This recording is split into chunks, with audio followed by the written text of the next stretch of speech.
Okay, so hello everyone. So in this video, I will discuss to you the compound interest.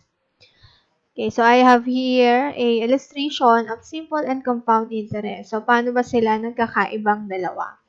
Okay, so suppose you want 10,000 pesos and you plan to invest it for 3 years.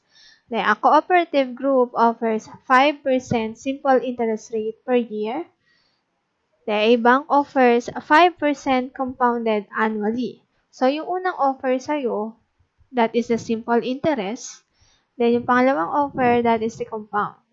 Okay, so, computein muna natin yung sa simple interest. Okay, so, sa unang taon, yung invest mong pera is 10,000 pesos. Then, if you're going to compute the 5% of that principal amount na 10,000 pesos, ang makukuha mo is 500 pesos. 500 pesos lang yung 5% ng 10,000. So, yan yung madadagdag sa pera mo sa unang taon. So, meron ka ng total of 10,500 sa unang taon pa lang yan. Then, for the second year, so, kukunin mo ulit yung 5% ng 10,000. So, another 500 ulit yun. So, meron ka ng 1,000. So, ang nadagdag ngayon, ang magiging total amount ng pera mo is 11,000 for the second year. Then, for the third year, add ka ulit ng 500 na interest. So, ang makukuha mong total interest is 1,500. So, ang total amount ng pera mo is 11,500. So, sa simple interest, ganun lang yon. Add ka lang na add nung interest. Naka-fix na yon. 500 ka ng 500 dyan since 5% ng 10,000 is 500. While the compound interest, so tingnan natin ano bang pinagkaibahan yan. Again, sa unang taon, nag-invest ka ng 10,000 pesos. Then, computein yung interest, 5% interest nung 10,000, that is 500 pesos. Sa unang taon, meron kang 10,500. Then, for the second year, kukuha ka ng another 5% doon na sa total amount na meron ka, which is the 10,500. Hindi na doon sa original amount na 10,000. Kasama na yung past interest. So ang 10%, ang 5% ng 10,500 is 525. So, kung mapapansin, nadagdagan siya ng konti yung interest niya. Compare dun sa simple interest na fixed lang na 500.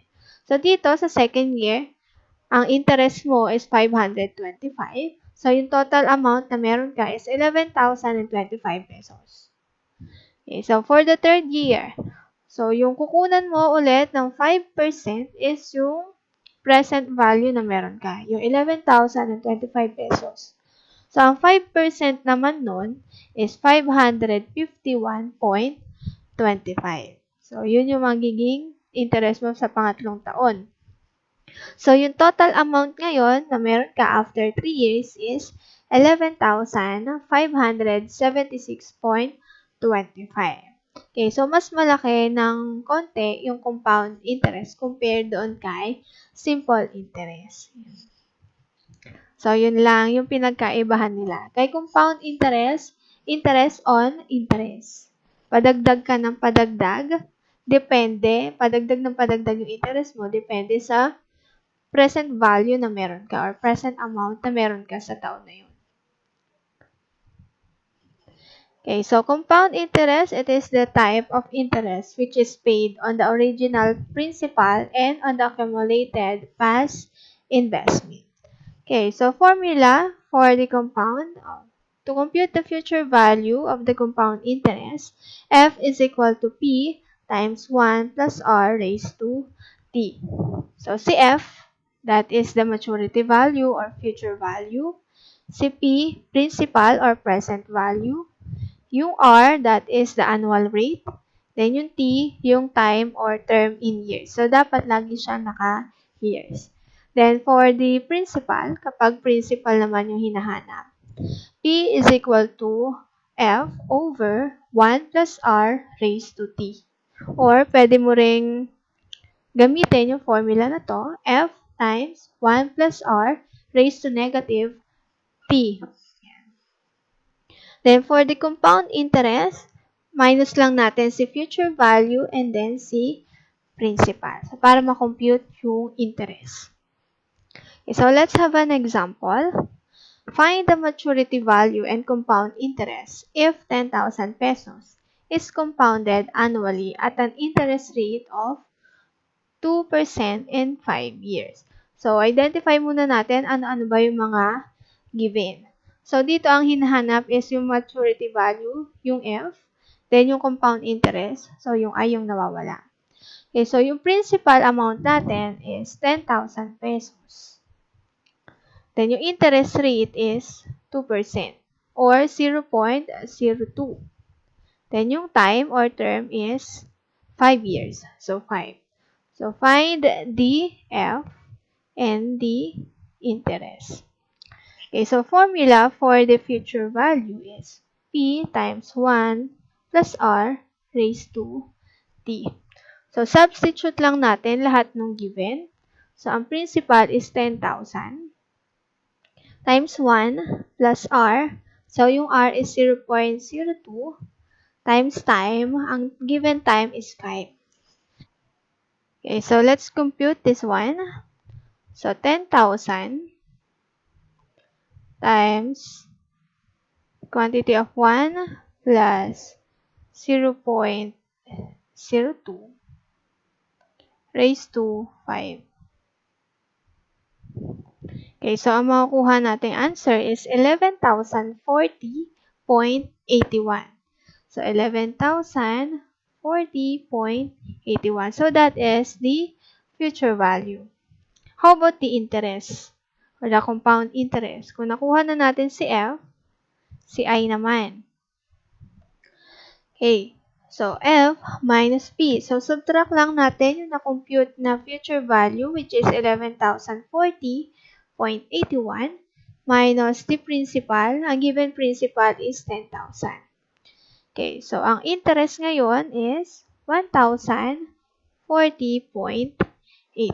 So that is the compound interest. Okay, so next. So if you deposit 8,000 pesos in an account paying 6% interest, how much money will you receive in 2 years? If the account is compounded annually. So ano ba yung mga given? Okay, so ang dineposit mong pera daw is 8,000 pesos. So, meaning that is the principal. So, yung P is 8,000. Then, yung interest rate is 6% or 0.06. Then, yung time is 2 years. So, 2. So, how much money will you receive? So, ang nawawala is yung future value. Then, to solve the future value, so ang formula doon is P times 1 plus R raised to T. Okay, so substitute natin lahat ng given. Yung P is 8,000 times 1 plus R is 0.06. Then, yung time is 2 years. So, raised to 2. Okay, so 8,000 times 1 plus 0.06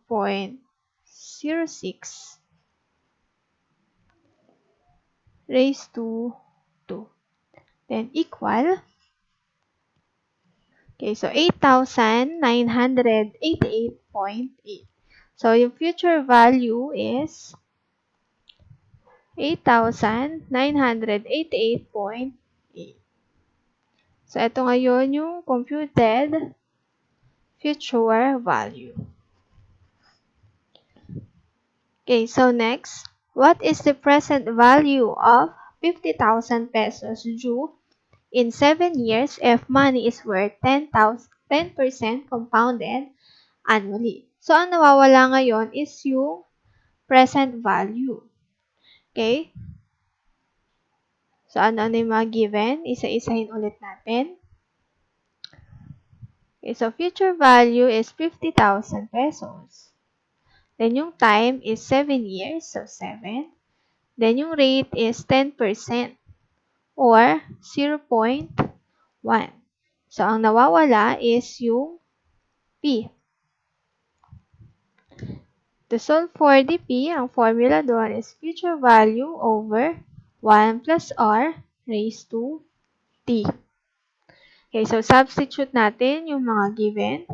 So, 50,000 over 1 plus R. So, yung R is 0.1. Then, yung time is 7. Okay, so compute ulit. Input natin sa calcu. Okay, so 50,000 over 1 plus 0.1 is 1.1 raised to 7 equal, so 25,657.91. So 25,657 point, again, ano yun? 0.91. Okay, so ito yung ating present value. Okay, so next example, how much money should a student place in a time deposit in a bank that pays 1.1% compounded annually so that he will have 200,000 pesos after 6 years. So, magkano daw yung i-deposit ng student para magkaroon siya ng 200,000 pesos after 6 years. So, ang nawawala is yung principal amount. Okay, so ang future value is 200,000. Then yung time is 6 years, so 6. The interest rate is 1.1% or 0.011. Then ang nawawala is yung P. To compute for the principal, future value over 1 plus R raised to T. So substitute ulit. So 200,000 over 1 plus, ang given na R is 0.011 raised to 6. Okay. So, input natin sa calculator.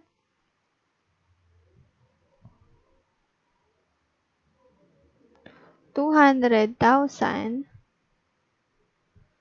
over 1. So, 1 plus 0.011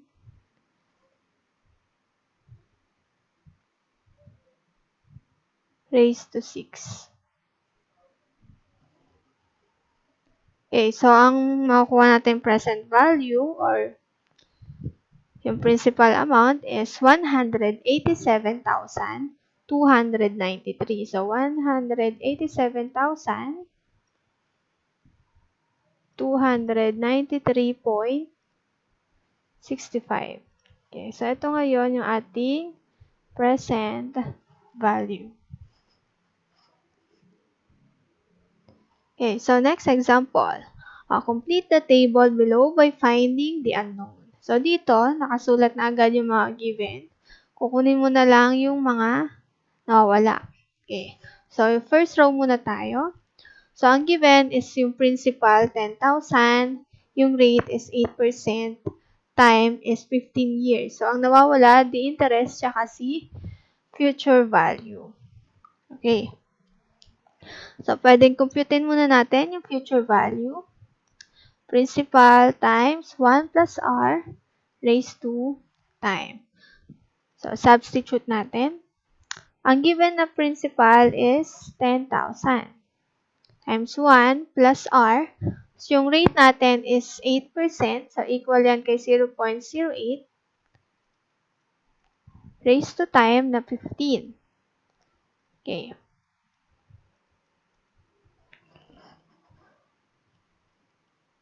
Okay, so compute 10,000 times 1 plus 0.08 raised to 15. Okay, so ang mga compute natin na future value is 31,721. 31,721.69. So that is the future value. How about the compound interest? Compound interest is future value minus the principal. So, ang given future value natin is 31,721.69 minus the principal na 10,000 pesos. Okay, so subtract lang natin yan. Ang makukuha natin is 21,721.69. So, that is the interest. Okay, so next. So, ang nawawala ulit yung interest at ang future value. Okay, so future value is equal to principal times 1 plus r raised to time. So, ang principal is 3,000 times 1 plus r. So, ang rate natin is 5%. So, 0.05 raised to time na 6. Okay, so compute.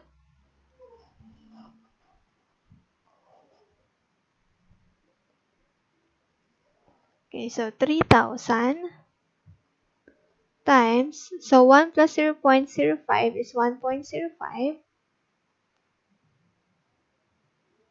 raised to 6. So equal, so 4,020.29. So 4,020.29. Okay. So that is the future value. How about the interest? So interest, future value minus the principal. So subtract lang natin itong CF tsaka yung principal. So 4,020.29 minus 3,000, that is 1,020.29. So that is the interest.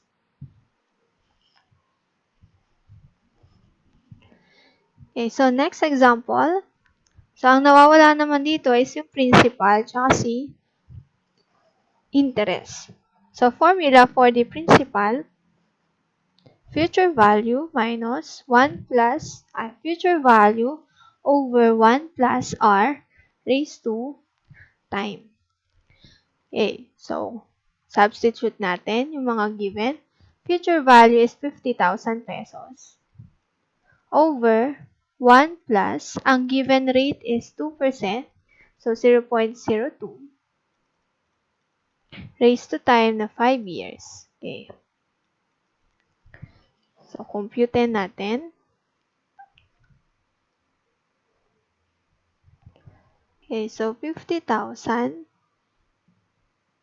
over 1.02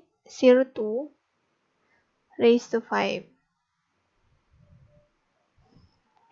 So, 45,286.54.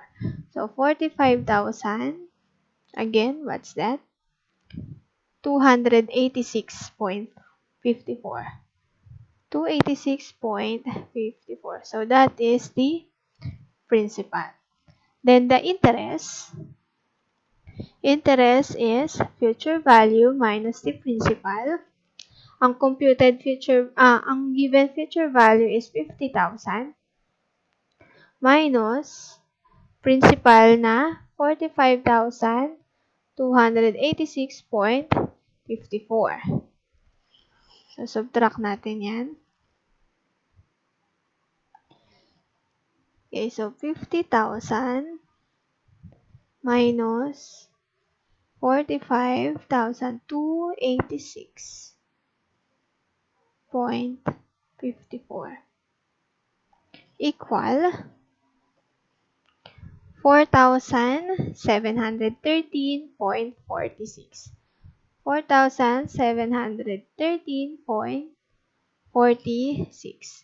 Again, check natin. Ayan. So, that is the interest. Okay, so last example. So, principal ulit ang nawawala, pati yung given interest. So, principal is equal to future value over 1 plus r raised to time. Future value is 100,000 over 1 plus, ang given rate is 9.25% or 0.0925. Raised to time, so ang time natin is 2.5. Okay, so input natin sa Calcu. Okay, so 100,000 over 1.0925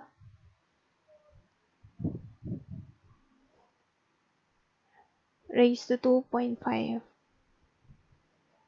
Then equal. So, 80,157.91. Okay, so 80,000, yun, 157.91. So, that is the principal amount. Okay, so for the interest, future value minus the principal. Ang given future value is 100,000 minus principal na 80,157,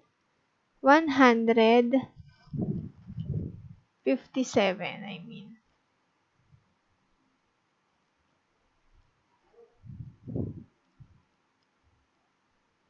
Okay, so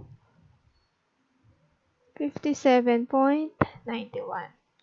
So equal. So subtract natin. So 100,000 minus 80,157.91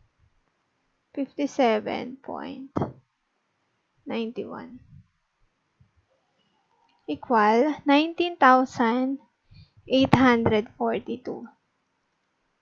42.09. So that is the interest. Okay, so that's it.